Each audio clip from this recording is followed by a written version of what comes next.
Berarti air ini bekerja di tingkat sel.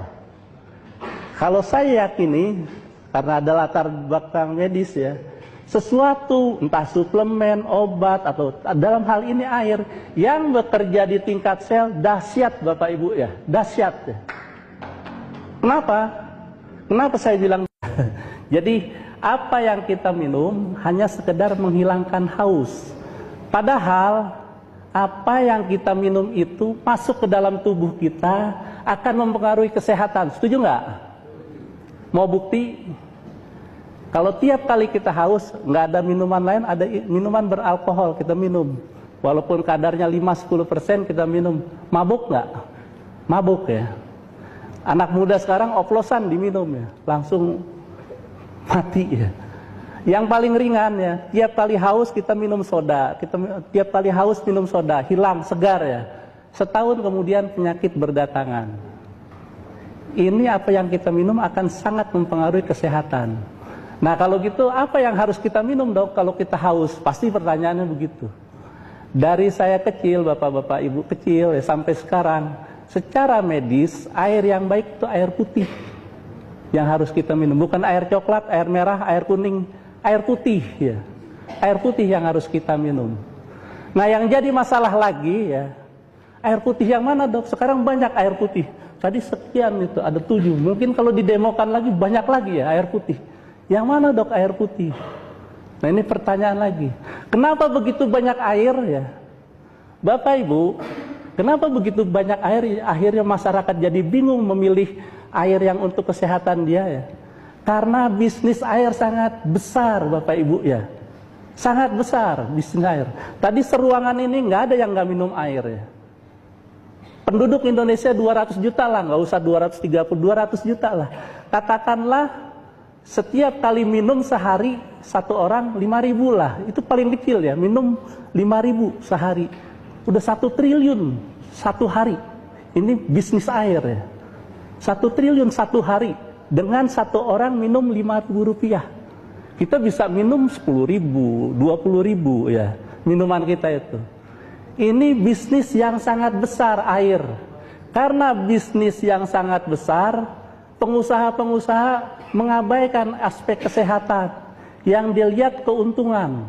Ini bahaya. Yang jadi korban masyarakat yang tidak tahu.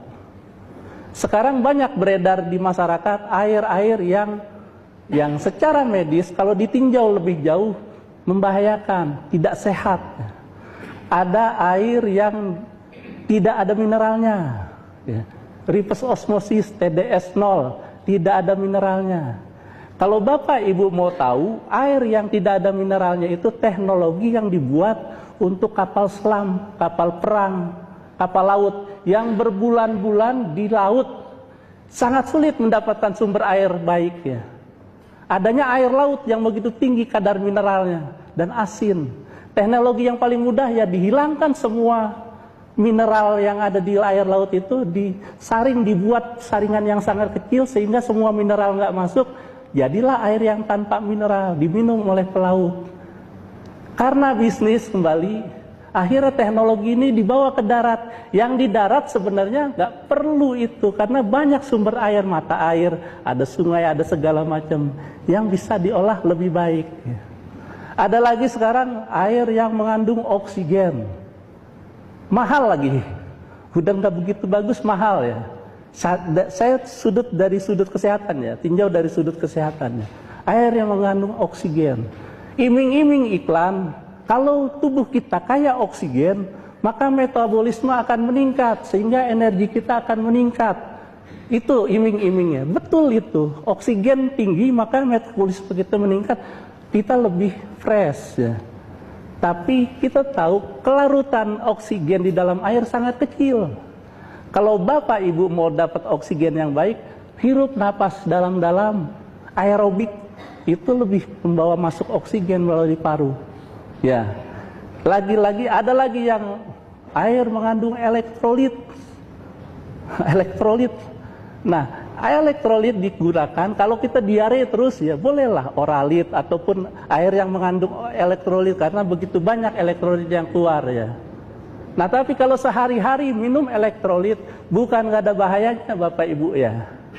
Kadar mineral yang terlalu tinggi masuk ke dalam tubuh, itu akan mengendap di mana tubuh. Bisa jadi batu ginjal, bisa batu empedu, bisa menyumbat pembuluh darah. Itu akibat mineral yang terlalu tinggi. Nah, kalau gitu air apa yang baik? Air mineral. Air mineral yang baik, air putih mineral. Air putih mineral, mineral dalam kadar-kadar tertentu seperti aqua. Tadi layak minum ya, hijau deh, pH-nya juga nggak asam. Ades segala macam. Air mineral. Kenapa air mineral? Karena selain air yang keluar dari tubuh kita, ada mineral yang keluar bersama keringat, urin segala macam. Mineral keluar harus digantikan. Kalau nggak digantikan, nanti kita kekurangan mineral. Udah kurang makan buah, makan sayur, minum airnya yang tanpa mineral, ya siap-siap pengeroposan tulang segala macam ya. Ini mudah-mudahan bisa dipahami ya. Jadi air yang terbaik itu air mineral. Tapi air mineral ini hanya air sehat ya. Dia tidak menyehatkan. Nah, ini ada saya buat istilah air sehat. Berarti air yang layak minum. Kalau kita minum tiap hari nggak akan menimbulkan penyakit. Tapi kalau kita sudah sakit atau mau sakit, nggak akan sembuh dengan air mineral ini. Kalau kita menderita diabetes, kanker, atau stroke, atau jantung, koroner ya, kita minum aqua tiap hari, harapannya sembuh. Nggak akan sembuh Bapak Ibu ya. Jadi air mineral hanya sebatas mengembalikan cairan tubuh dan juga mineral tubuh. Tidak bisa menyembuhkan penyakit yang sudah ada. Ini satu hal. Bapak Ibu sekalian ya, tadi sudah ditayangkan juga ya. Di dunia ini ada yang namanya air ajaib. Miracle water. Nah, kenapa dibilang ajaib? Karena diyakini dia bisa membantu proses penyembuhan penyakit. Bisa membuat kita awet muda. Ini air ajaib. Orang memburu air-air ini di penjuru dunia, diambil ya. Di Prancis ada Lourdes, di Meksiko ada Tlacote, di Jerman juga ada, di New Delhi juga, di Mekah ada jam-jam. Nah, jam-jam tiap yang umroh atau haji memburu air itu, diburu. Orang yang haji atau umroh aktivitasnya tinggi, dia seger terus karena minum air ini. Fresh pulang mukanya seger karena minum air ini. Nah, ternyata air ini selain tadi sehat, dia menyehatkan. Dia membantu proses penyembuhan penyakit. Tahun 65 tadi sudah ditayangkan ya. Jepang meneliti air-air ajaib ini. Ada apa sih dengan air-air ini? Air ini mahal ya, sampai ada dipalsukan di Tanah Abang kemarin dipalsukan ya itu. air ini air ajaib ini ya. Jadi diteliti ternyata ada 3 karakteristik yang membedakan air ini dengan air biasa.